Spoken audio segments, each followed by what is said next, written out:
back. It's a Wednesday, which means it's time for our weekly feature that deals with the environment. How are we looking after our only home, planet Earth? It's called Going Green. Well, tonight we're looking at a documentary that has been awarded the 2018 Green Tenacity Award at the San Francisco Green Film Festival. Stroop, a journey into the Rhino Horn War, documents the trail of a rhino from the hands of poachers here in South Africa to smugglers to buyers in the East. With more than 1,000 rhino being killed each year in South Africa, poaching has been deemed a crisis.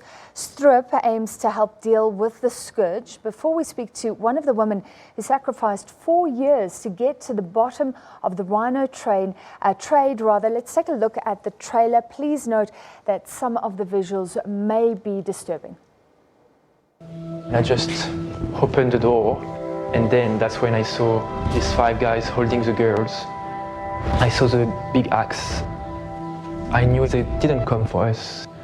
I knew it was for the rhino.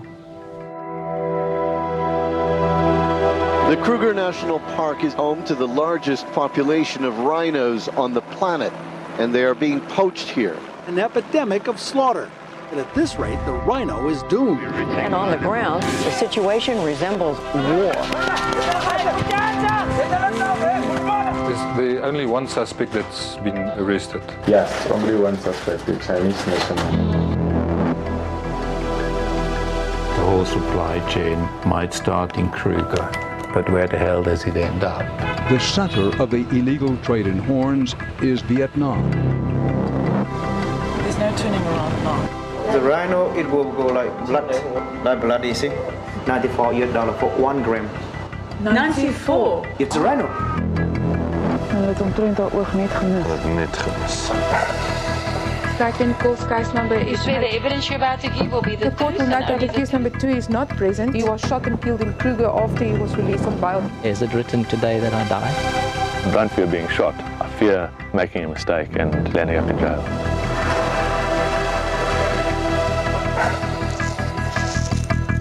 I got to do something. I'm going to stand up for the rhinos. Back home for my people, this piece of rhino horn is a symbol of death. What do you say to them?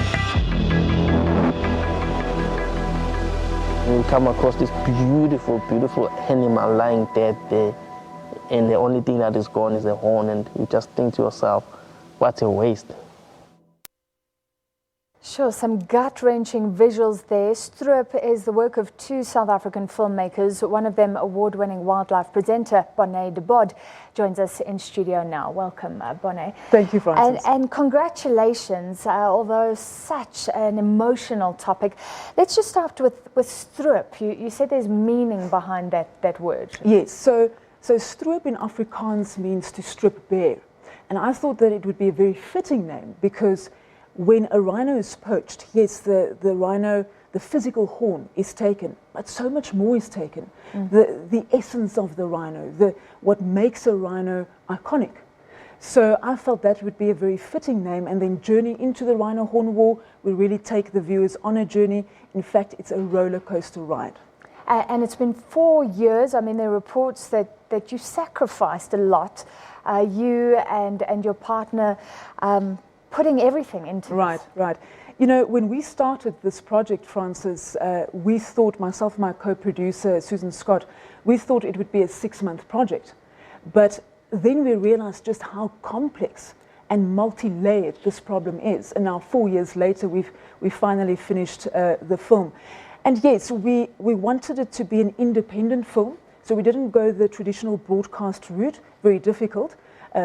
But we didn't want any censorship, no agenda. So we wanted to tell the real, true rhino story. And that's exactly what you will see when you watch Stroop.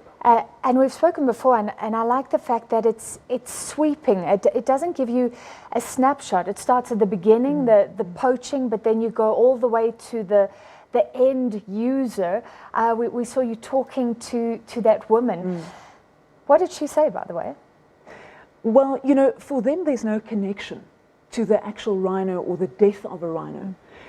It's very it's hard to take in. It was probably the hardest interview I had to do ever in my life as a journalist, because there is just no connection. But we must remember that the problem starts, the demand starts with an ancient mindset of millions of people, thousands of kilometers across the ocean, who believe that rhino horn can cure disease and uplift status. So that is what we need to tackle. And that belief is strong. I mean, it's very saw it in action. It's very strong. To actually see the powerful and mythical properties they give it, it's quite something. And I can tell you one thing, the demand is massive. It's quite frightening.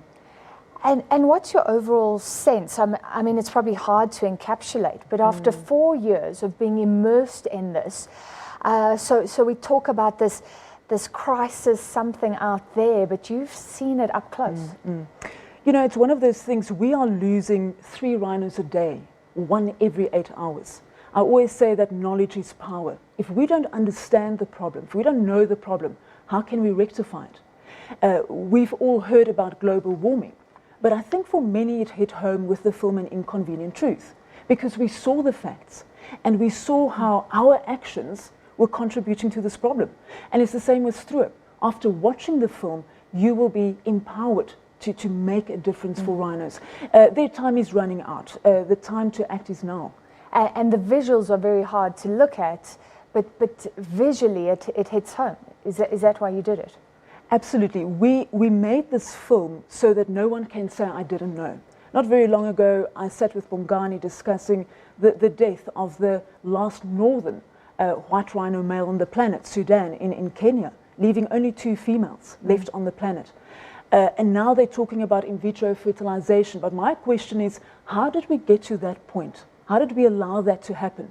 That is a perfect example of extinction happening right in front of our eyes. Do we want that to happen to our rhinos here in South Africa? After 4 years, how many dead rhinos have you seen? Can you remember? Many rhinos, many dead carcasses rhinos. I think I've lost track. Yeah. But it doesn't get any easier. And I think the hardest part is to see what humanity is capable of. It really shocks you to the core. And you were there, we saw briefly speaking to law enforcement as well. Do you get a sense that, I mean, everything has been tried, you know, putting drops in the horn, obviously guarding the wildlife areas, but nothing seems to be working. Are they at least committed to trying to catch the poachers? Look, I think government is doing a lot. There's no doubt about it. Is it enough to save the species in the wild? And that is why rhino poaching can't only be handled by the Department of Environmental Affairs. When we have a press briefing, it's Minister Molewa, but also Minister of Justice, Minister of Defence, State Security, Hawks, so forth. So it's really the security cluster that also has to play a part. And it's not a conservation problem, you know, it's a criminal problem. And we must remember that rhino poaching, like any other wildlife crime, is really a deeply rooted problem that takes advantage of those set secretive structures in place. And where are the vulnerabilities? I mean, can you look back and say, sure, that's where we need to focus on, or is it too big? It's almost too big. A big enabler of illegal wildlife trafficking is corruption. Corruption has infiltrated throughout the system. Rhino poaching is driven by demand, which is massive in Southeast Asia.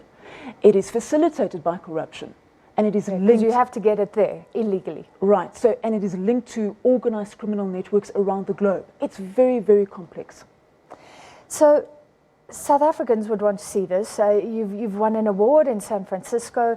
What about bringing it to local audiences? Well, absolutely, Francis. The International Film Festival run starts in September with the San Francisco Green Film Festival.